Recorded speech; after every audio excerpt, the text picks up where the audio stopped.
My name is Tommy Milone. Drafted by the Washington Nationals, traded to the A's, been with Minnesota, Milwaukee, Mets, and then I'm actually signed back with the Washington Nationals for the 2018 season.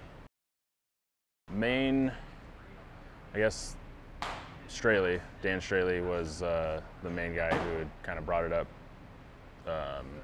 first, and then just a couple other guys that I've known that have tried it, that have been here kind of raving about it, but mainly it's been Straley. I think he's been doing it for about 2 years now, and I was thinking about doing it, last year. I just didn't pull the trigger, and then after, he's had 2 good seasons, and my last couple of years haven't been as good, so I figured there's probably something that I need to do, and I decided to give it a try. I think at this moment, I kind of am starting a little bit later because I had to recover from a little injury, not an injury, but I had a bone spur removed in my elbow, so I needed to recover from that first, because otherwise I would have liked to have started a little bit earlier. But the main focus is just to stay healthy. Obviously gaining velocity is not going to hurt, if that ends up being the case.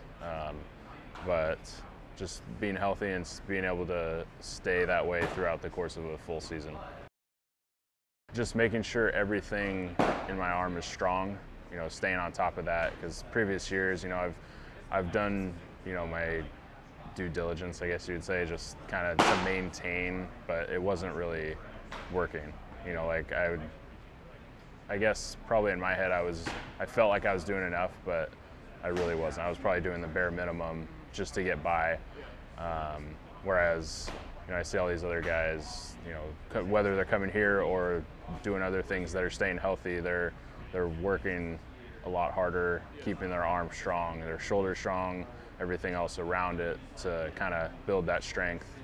So that's kind of one thing that I tried to stay on top of this, especially this off season, to kind of help do that. I guess, I kind of not necessarily knew what to expect, but in a sense, just because, the couple guys that I know, Straley, he talked about it a lot, kind of not warned me, but kind of let me know kind of the process and how everything works and what I'll expect when I get here. I like everything about what happened the last couple days since I've been here. I like the technology, because realistically, technology doesn't lie. Guys they're getting certain readings or not getting certain readings, like they're producing results or they're not. And a lot of that's based on the data that you see and you get back. So I'm excited to see kind of where that goes down the road, and then just excited to get going and see how it works out.